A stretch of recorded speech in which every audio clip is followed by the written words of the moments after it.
जी नमस्कार प्रणाम। हम कविता झा और एकटा प्रेम नारायण झा जी के लिखल गीत हम अपने सबके समक्ष जे हमर तुरते रिलीज भेला विवाह के गीत से सुनाबऽ चाहै छी। सुनाब कि गुनगुनाबऽ चाहै छी।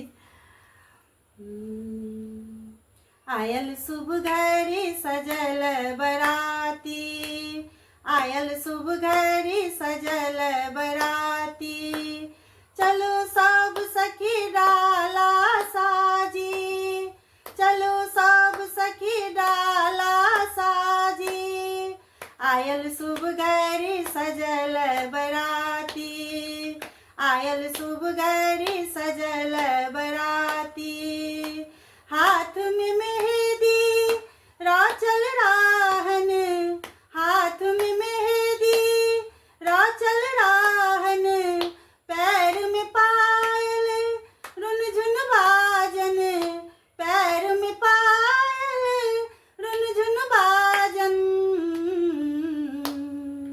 सखी आजू मिलन के राती, सखी आजू मिलन के राती, चलो सब सखी डाला साजी, चलो सब सखी डाला साजी।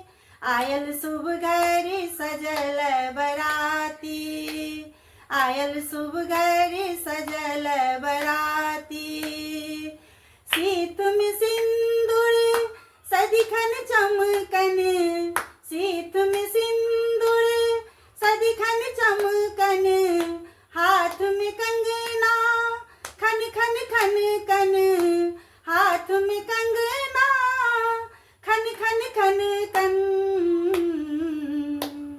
आजुक दिन शुभ अछि शुभ राती, आजुक दिन शुभ अछि शुभ राती, चलो सब सखी डाला साजी, चलो सब सखी डाला साजी।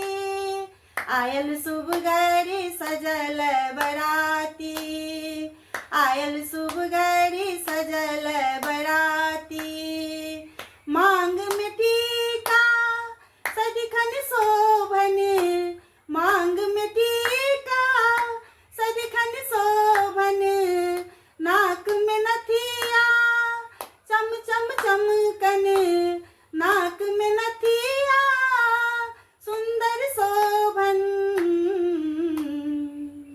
प्रेमक रंग में आहार हुई बाती, प्रेमक रंग में आहार हुई बाती, आयल शुभ घड़ी सजल बराती, आयल शुभ घड़ी सजल बराती, चलो सब सखी डाला साजी, चलो सब सखी डाला साजी।